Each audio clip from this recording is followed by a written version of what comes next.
আমার হাজবেন্ডের সাথে ডিভোর্সের রায় ঘোষণা হবার পর কোর্ট চত্বরে ও আমাকে একটা চিঠি দিয়েছিল। কান্নায় ভেঙে পড়া সেই অবস্থায় আমি চিঠিটা কোনো রকমে ব্যাগের মধ্যে রেখে চোখ মুছতে মুছতে কোর্ট চত্বর থেকে আমি বেরিয়ে আসলাম। সেই মুহূর্তে আমি বুঝতেই পারছিলাম না ঠিক কী কারণে আমার হাজবেন্ড আমাকে ডিভোর্স দিয়েছে।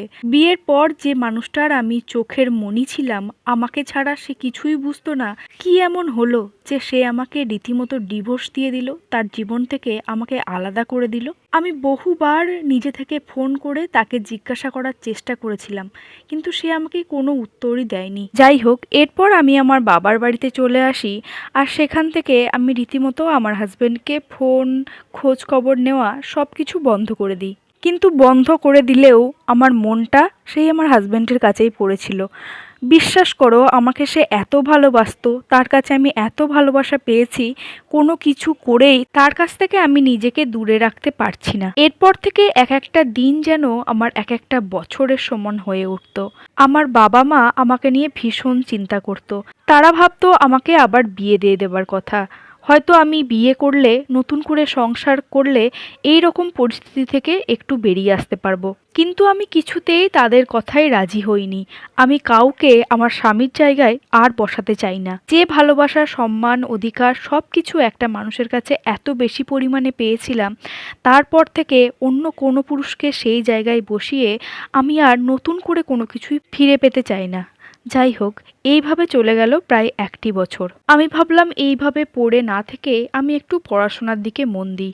তো আমি সেটাই শুরু করলাম। এরপর হঠাৎ একদিন আমার মনে পড়ল আমার হাজবেন্ডের সেই চিঠির কথা। তারপর দৌড়াতে দৌড়াতে বাড়ি এসে আমি সেই চিঠিটা খুলি এবং পড়তে শুরু করি। সেখানে লেখা আছে, প্রিয়তমা, যখন তুমি এই চিঠিটা পড়বে তখন হয়তো পৃথিবীতে আমাকে আর তুমি পাবে না। আমার ব্লাড ক্যান্সার হয়েছে। ডাক্তারবাবু আমাকে মাত্র আর 4 মাস সময় দিয়েছে।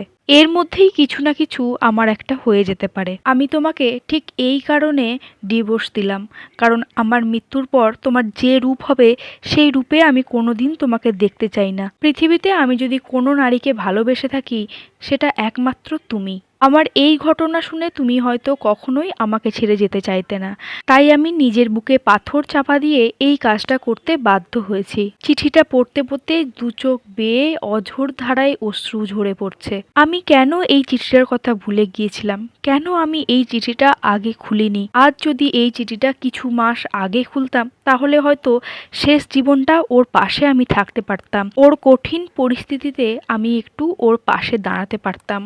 ওর শেষ মুহূর্তে আমি ওকে একটু সেবা করতে পারতাম। হে ঈশ্বর!